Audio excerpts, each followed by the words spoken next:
दोस्तों 777 अल्फाज पर मुश्तमिल बुनियादी इंग्लिश वोकेबलरी कोर्स का ये लेसन नंबर 6 है और इस लेसन में मैं आपको सिखाने जा रहा हूँ इंग्लिश के 50 बुनियादी और अहम अल्फाज जो हम रोज़ाना इस्तेमाल करते रहते हैं।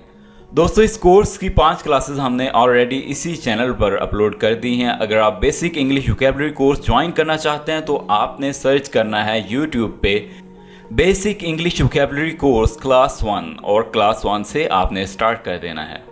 अगर आप इस कंप्लीट कोर्स की पीडीएफ किताब डाउनलोड करना चाहते हो तो लिंक मैंने डिस्क्रिप्शन में ऐड कर दिया है, आप लिंक पे क्लिक करके पीडीएफ किताब डाउनलोड कर सकते हैं। दोस्तों यूं ही लगातार इंग्लिश सीखने के लिए हमारे चैनल AQ इंग्लिश को सब्सक्राइब कर दीजिए और साथ में लगे बेल आइकन को प्रेस कर दें ताकि जब भी हम नई वीडियो अपलोड करें तो उसका नोटिफिकेशन आप तक पहुंच जाए और आप फ़ौरन से उस वीडियो को देख पाएँ। तो चलिए दोस्तों हमारे लेसन का आगाज़ करते हैं।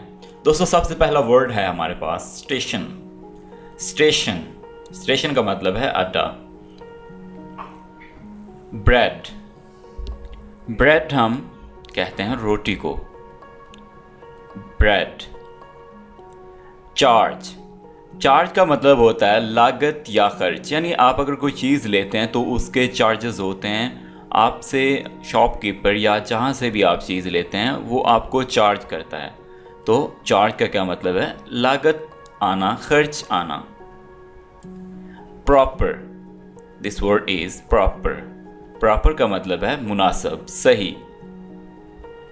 बार बार हम कहते हैं शराब खाना को। ऑफर ऑफर का मतलब होता है पेशकश करना, ऑफर देना। सेगमेंट सेगमेंट का मतलब है हिस्सा। स्लेव स्लेव कहते हैं गुलाम को। इंस्टेंट इंस्टेंट का मतलब होता है फौरी तौर पर, यानी अचानक से, फौरी तौर पर। मार्केट मार्केट का मतलब होता है बाजार। डिग्री डिग्री कहते हैं हम सनद या डिग्री को। पॉपुलेट पॉपुलेट का मतलब होता है रिहाइश होना। आप अक्सर कहते हैं पॉपुलेटेड एरिया, जैसे पॉपुलेटेड एरिया होता है उसका मतलब क्या है कि वहाँ पे लोगों ने रिहाइश रखी होती है, वहाँ पे लोग रह रहे होते हैं। तो पॉपुलेट का क्या मतलब है? रिहाइश होना, लोगों का किसी जगह पर रहना। चिक चिक कहते हैं हम चूजे को।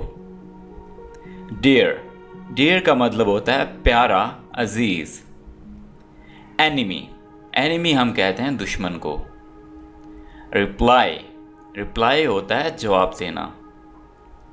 ड्रिंक ड्रिंक हम कहते हैं मशरूब या कोई पीने की चीज़ हो, या इसको हम कहते हैं पीना।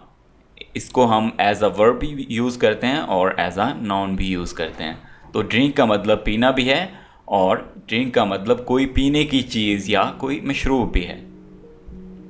अक्कर अक्कर का मतलब होता है पाया जाना, रूनुमा होना, यानी कोई काम होना। स्पोर्ट स्पोर्ट का मतलब होता है हिमायत करना, सपोर्ट करना। स्पीच स्पीच का मतलब है तकरीर करना। नेचर नेचर होता है फितरत या किसी चीज़ की बनावट। रेंज रेंज का मतलब होता है पहुंच। स्टीम स्टीम हम कहते हैं भाप को। मोशन मोशन का मतलब होता है हरकत। पाथ पाथ कहते हैं रास्ता, रास्ते को पाथ कहते हैं। लिक्विड लिक्विड होता है माय, यानी पानी की तरह जो होता है उसे हम लिक्विड कहते हैं। लॉग लॉग कहते हैं फहरिस्त को। मीट मीट का मतलब होता है मुराद या मतलब। Quotient this word is quotient quotient होता है खारिज किस्मत। टीथ टीथ कहते हैं दांत को। शुगर शुगर चीनी को कहते हैं। डेथ डेथ कहते हैं मौत को। प्रीटी प्रीटी का मतलब होता है खूबसूरत, प्यारा। स्किल स्किल होती है महारत, यानी कोई हुनर होना। सॉल्यूशन सॉल्यूशन का मतलब है हल, यानी किसी चीज़ को सॉल्व करना, किसी चीज़ को हल करना। मैग्नेट मैग्नेट होता है मकनातीस। सिल्वर, सिल्वर हम कहते हैं चांदी को। ब्रांच, ब्रांच का मतलब है शाख। मैच, मैच के दो मतलब हैं, एक तो होता है मुकाबला करना, यानी मैच किसी के साथ लगाना, किसी के साथ मुकाबला करना, और दूसरा होता है मैच करना, यानी जैसे कंट्रास्ट होता है उसी तरह से एक चीज़ को दूसरी चीज़ के साथ मिलाना, मैच करना। सफिक्स, सफिक्स कहते हैं लाहके को। फिग, फिग का मतलब है इंजीर। अफ्रेड, अफ्रेड का मतलब होता है डरना, खौफज़दा होना। ह्यूज, ह्यूज का मतलब है बहुत बड़ा, लार्ज। स्टील, स्टील कहते हैं फौलाद को। डिस्कस, डिस्कस होता है बातचीत करना, डिस्कस करना। फॉरवर्ड, फॉरवर्ड का मतलब होता है आगे भेजना, फॉरवर्ड कर देना। सिमिलर, सिमिलर का मतलब है एक जैसा, एक ही तरह का। गाइड, गाइड का मतलब है रहनुमाई करना, किसी को गाइड करना। एक्सपीरियंस, एक्सपीरियंस, एक्सपीरियंस का मतलब होता है तजर्बा। स्कोर, स्कोर हम कहते हैं नंबर को।